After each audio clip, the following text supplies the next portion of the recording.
ടിബറ്റിൽ 1 മണിക്കൂറിനുള്ളിൽ തുടർച്ചയായുണ്ടായ 6 ഭൂചലനങ്ങളിൽ മരണസംഖ്യ ഉയരുന്നു. റിക്ടർ സ്കെയിലിൽ 7.1 തീവ്രത രേഖപ്പെടുത്തിയത് ഉൾപ്പെടെ 6 ഭൂചലനങ്ങളാണ് തുടർച്ചയായി ഉണ്ടായത്. തുടക്കത്തിൽ ആളപായം കുറവായിരുന്നുവെന്നായിരുന്നു റിപ്പോർട്ട്. എന്നാൽ രക്ഷാപ്രവർത്തകർ നടത്തിയ വ്യാപക പരിശോധനകളിൽ നിരവധി മൃതദേഹങ്ങളാണ് കണ്ടെത്തിയത്. ഭൂകമ്പത്തിന്റെ പ്രഭവ കേന്ദ്രത്തിന് സമീപം നിരവധി കെട്ടിടങ്ങൾ തകർന്നു വീണതായും ഭൂകമ്പത്തിൽ നിരവധി പേർക്ക് പരിക്കേറ്റതായും വിവരമുണ്ട്. ഇന്ത്യ, നേപ്പാൾ, ഭൂട്ടാൻ എന്നിവിടങ്ങളിൽ ഭൂകമ്പം അനുഭവപ്പെട്ടു.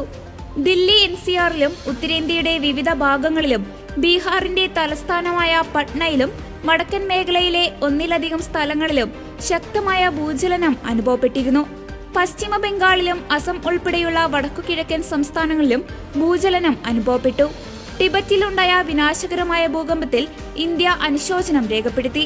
ഇന്ത്യയിലെ ജനങ്ങളുടെ ചിന്തകളും പ്രാർത്ഥനകളും ഭൂകമ്പത്തിന്റെ ഇരകൾക്കും അവരുടെ കുടുംബങ്ങൾക്കും ഒപ്പമുണ്ടെന്ന് വിദേശകാര്യ മന്ത്രാലയ വക്താവ് രൺധീർ ജയ്സ്വാൾ പറഞ്ഞു.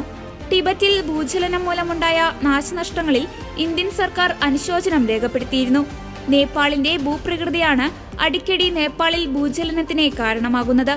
കഴിഞ്ഞ 5 വർഷത്തിനിടെ ഷിഗാറ്റ്സി നഗരത്തിന്റെ 200 കിലോമീറ്ററിനുള്ളിൽ 3 അതിലധികമോ തീവ്രതയുള്ള 29 ഭൂകമ്പങ്ങൾ ഉണ്ടായിട്ടുണ്ട്.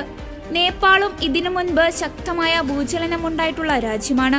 2005-ലുണ്ടായ ഭൂചലനത്തിൽ 10,000-ലധികം പേർക്ക് ജീവൻ നഷ്ടമാവുകയും 2015-ൽ റിക്ടർ സ്കെയിലിൽ 7.8 രേഖപ്പെടുത്തിയ ഭൂചലനത്തിൽ 9,000 പേർ മരിക്കുകയും 22,000 പേർക്ക് പരിക്കേൽക്കുകയും ചെയ്തിരുന്നു.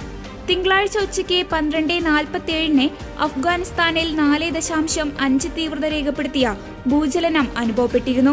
പിന്നാലെയാണ് നേപ്പാളിലും ഭൂചലനം ഉണ്ടായത്. കുത്തനെയുള്ള പർവ്വത പ്രദേശങ്ങളും ഉയർന്ന ഉയരങ്ങളും ഉൾപ്പെടുന്ന പ്രദേശം രക്ഷാപ്രവർത്തനത്തിന് വെല്ലുവിളി നിറഞ്ഞതാണെന്ന് ഉദ്യോഗസ്ഥർ പറഞ്ഞു.